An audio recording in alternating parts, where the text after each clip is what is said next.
Нурес каналында жаңылыктар топтому. Акыркы сааттардагы жаңылыктар менен таанышып алыңыздар. Биздин каналга жазылып, видеого лайк басып, жаңылыктар менен өз убагында кабардар болуп туруңуздар. 2020 жылы реконструкциялоо иштерине байланыштуу кыргыз-казак чек арасындагы Ак жол Кордай көзөмөл өткөрмө бекети жабылат. Бул тууралуу 19 декабрда Кыргызстан менен Казакстандын депутаттар тобунун жолугушуусунда белгилүү болду. Жогорку кеңештин сайтына жарыяланган маалымат боюнча, Казакстандын Мажилис төрагасынын орун басары Владимир Бошко эмки жылы Кордай бекетин оңдоо иштери башталарын айткан. Ушундан улам каттоолорду жакынкы пункттар аркылуу жүргүзүүгө туура келет. Ошондой эле Ак Тилек Кара Суу өткөрмө пунктунан жалаң жүк ташыган автоунаалар катталгандыктан анын көпүрөсүндө да көйгөй бар экенин, ага да көңүл буруу зарыл экенин билдирген Казакстандын расмий маалыматы боюнча, эки өлкө ортосунда жалпысынан 11 автоунаа өткөрүү пункту бар. Алардын 5-өө көп тараптуу, 6-ы эки тараптуу бекеттер. Эки жактуу бекеттердин 4-өө 2010 жылы жабылган боюнча ачыла элек. Казак тарап бул пункттардын жабылышына чек арадан өткөн элдин жана автоунаалардын аздыгын жүйө келтирген. Учурда иштеп жаткан өткөрмө бекеттерден жылына 11 миллиондой адам, 465 миңге чукул автоунаа өтөт.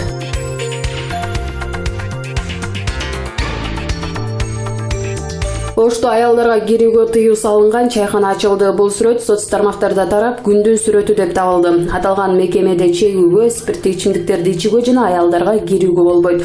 Сүрөт алгач Твиттер баракчасына жарыяланган. Сүрөттүн автору кыска кийимчен айымдарга гана эмес, оронгон айымдарга да кирүүгө болбошун билдирди.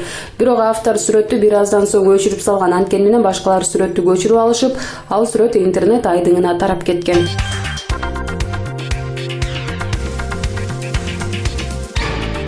Чүй облусунун Кант шаарында компьютер жарылып кетип, 15 жаштагы өспүрүм күйүк алган. Маалымат боюнча, Чүй облусу Ички иштер башкы башкармалыгынын басма сөз кызматынан төмөндөгүлөрдү билдирет. 19 декабрь күнү Ысык Ата райондук Ички иштер башкармалыгынын нөөмөт бөлүмүнө райондогу дачалардын биринде турак үйдөн өрт чыкканы боюнча маалымат түшкөн. Өрттүн кесепетинен улам өспүрүм денесинен күйүк алган. Ыкчам иликте тобу окуя болгон жерге барып, өрттөн 15 жаштагы ГС жабыркап аймактык ооруканага жеткирилген. Ал бүгүн 20 декабрда каза болгон. Бул факты кылмыштардын жана жоруктардын бирдиктүү рейстерине катталып, иликтөө иштери башталды. Окуучу үйдө апасы, чоң апасы жана эки кичинекей сиңдилери менен жашачу. Өрт чыккан убакта үйдө апасы бар болгон. Өрт алдын ала маалыматтар боюнча электр тогунан улам чыккан. Ал эми компьютер жарылып кетип, бала күйүк алган деген маалымат чындыкка дал келбейт деп билдирет басма сөз кызматынан.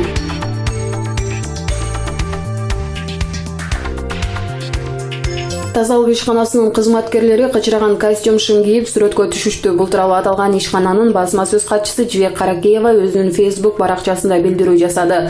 Ал адамдын сырткы келбетин өзгөртүш үчүн бир гана мыкты кийинтүү керектигин билдирет. Биз эксперимент кылууну чечип, өзүбүздү башка тараптан көрсөтөлү дедик деп жазат Каракеева.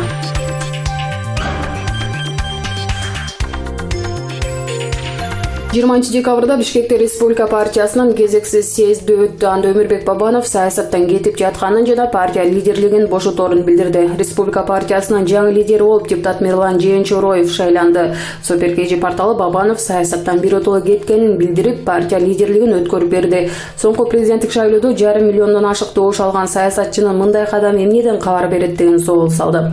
Саясаттануучу Сейтек Качкынбаев билдиргендей, Бабанов саясаттан кеттим деп биринчи жолу айтып жаткан жок. Бабанов саясаттан кеттим деп биринчи жолу айткан жок. 2017 жылы президенттик шайлоодон кийин дагы айткан. Ал бул сөздү айтканга аргасыз болуп жаткандай таасир калтырууда. Бабанов ким менен эмне жөнүндө сүйлөштү, эмнени берип, эмнени алганы боюнча көрбөгөндөн кийин айта албайбыз. Бирок саясаттан кеткенге мажбур болуп жаткандай таасир калтырды, дейт Качкынбаев.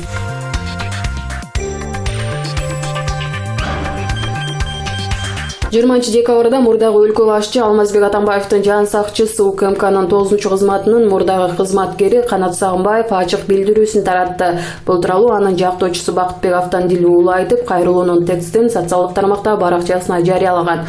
Анда Сагынбаев 7-8 августта болгон Кой Таш окуясын иликтөө боюнча түзүлгөн мамлекеттик комиссиянын чыгарган корутундусу менен макул эместигин билдирген. Комиссиянын курамы экс-президент Алмазбек Атамбаевга жеке таарынычы жана кеги бар адамдардан түзүлгөндүгүнүн өзүн акыйкатсыздык деп эсептейм. Корутундуда мага тиешелүү 2 суроо боюнча коомго өз чындыгымды айтууну туура көрдүм. Ошол күнү жетекчилер Альфа Атайын бөлүгүнүн кызматкерлерине экс-президентти кармап алып келгиле деген буйрук берсе, мага аны кайтаруу керек деген буйрук беришкен. Мен өз милдетимди так аткарып, кайтарылуучу объектимден бир да тал чачын түшүрбөй өткөрүп бердим. Экс-президенттин үйүнө чабуул болоорун мага эч ким алдын ала эскерткен эмес. Аны күч менен кармоого ноябрь айында Конституциялык палатанын чечими чыккан соң барышат го деп ойлочумун деген Жан Сакчы. Мындан тышкары Сагынбаев жетекчилердин шалакылыгынан, жоопкерчиликтен качкандыгынын айынан, ага окшогон офицерлер садага чабылып, өзлөрү апакай бойдон кала берип жатышканын дагы жазган. Менде экспертизанын Кой Таш окуясында каза болгон Альфа Атайын кызматынын командиринин орун басары СВД үлгүсүндөгү куралдын 7.62 огунан курман болду деп чыгарган жыйынтыгынан чоң күмөн саноо бар. Ошондуктан өзүмдүн мыйзамдуу укугумдан пайдаланып, аталган экспертизага мени катыштыргыла деп суранган элем. Тилекке каршы катыштырышкан жок. Экс-президент Алмазбек Атамбаевга жана мага коюлуп жаткан берене таптакыр негизсиз. Атайын бөлүктүн кызматкери СВД куралынан жаракат алышы таптакыр мүмкүн эмес болчу. Бул айыпты эч кандай далил жок тагып жатасыңар деп жазылат билдирүүдө.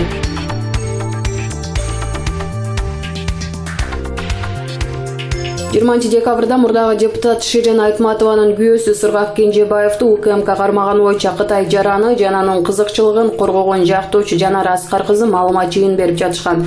Өз кезинде Кытай жаранын Мотайлиф Маймайтями мени сыргага аттуу жаран $350,000 алдап кетти деп билдирди. Маалымат жыйын ортосунда журналисттер Ширин Айтматованын күйөөсүнүн кармалышы боюнча тараткан билдирүүсүнө байланышкан суроо uzatышты.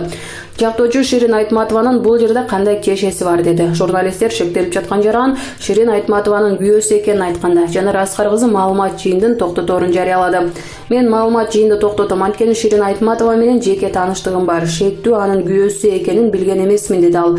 Жактоочу журналисттердин Ширин Айтматова менен жеке тааныштыгы болгон үчүн эми Кытай жаранына жактоочулук кылбайсызбы деген суроосуна жооп берүүдөн баш тартты.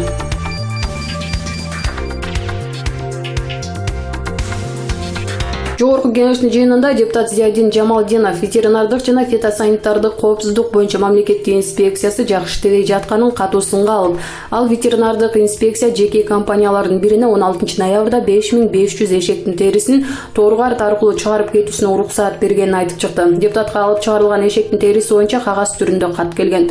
Менин колума уруксаат кагазы келип түштү. Жеке фирмага 5500 эшектин терисин тоорук аркылуу өткөргөнгө уруксаат бериптир. 5500 эшек деген абдан көп.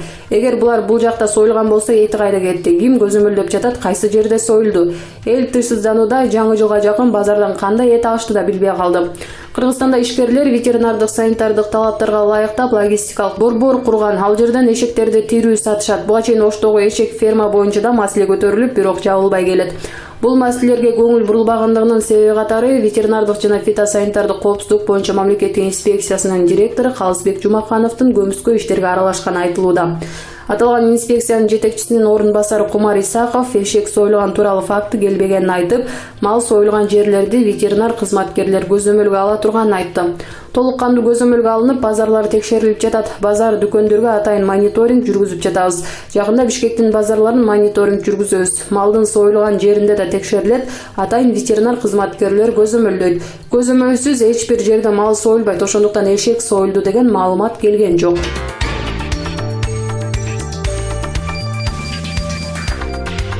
Укук коргоочу Динара Ошурахунованы коркутуу боюнча иликтөө иши башталды. Бул тууралуу 20 декабрда Бишкек шаардык ички иштер башкармалыгынын басма сөз кызматы билдирди. Алардын билдирүүсүнө караганда Динара Ошурахунова коркутуу боюнча 1-май райондук ички иштер башкармалыгына арыз жазган.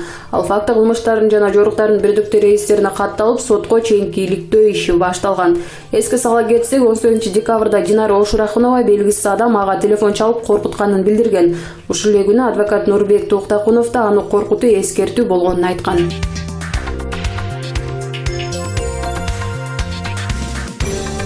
Медер Ирсалиевдин таекеси Абылгазиев анын айтуусунда Кыргыз почтасы мамлекеттик ишканасынын жардамына өтө муктаж экен. Көрсө Кыргыз почтасы мамлекеттик ишканасынын биринчи орун басары да Абылгазиевге тууган болот тура. Урматбек Жакыпбеков өкмөт башчысынын ниниси Азиз Абылгазиевдин күйөө баласы. Демек өкмөт башчысынын да күйөө баласы. Кыргыз почтасынын биринчи орун басары.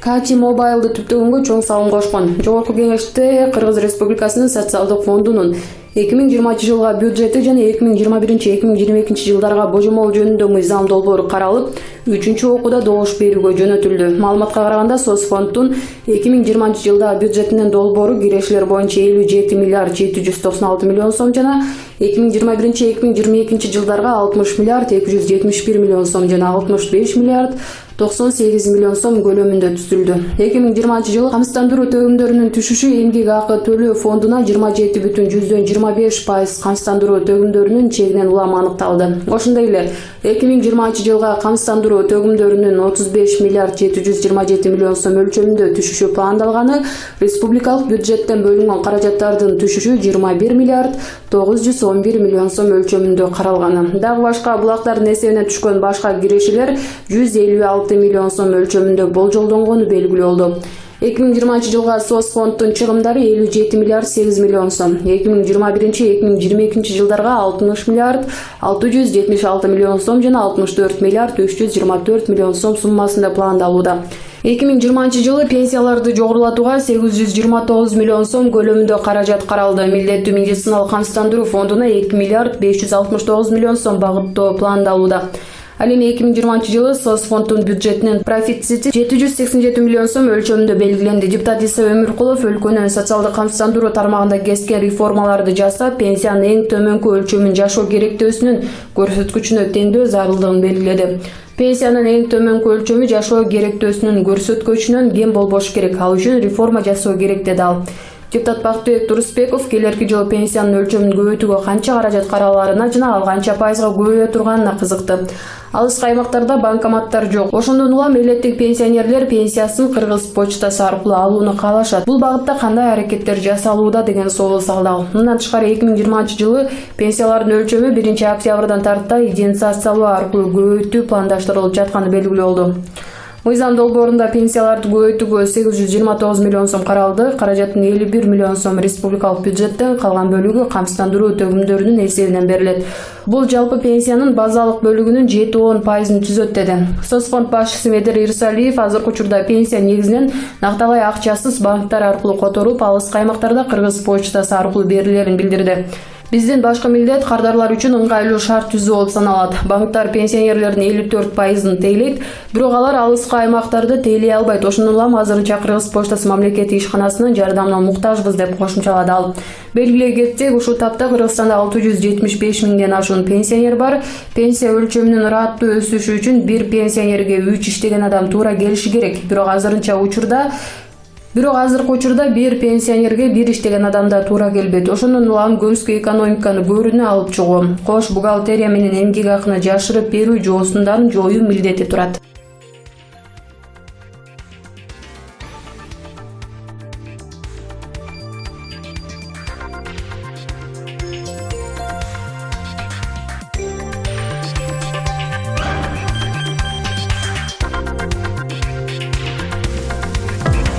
Нурес каналында жаңылыктар топтому. Акыркы сааттардагы жаңылыктар менен таанышып алыңыздар. Биздин каналга жазылып, видеого лайк басып, жаңылыктар менен өз убагында кабардар болуп туруңуздар.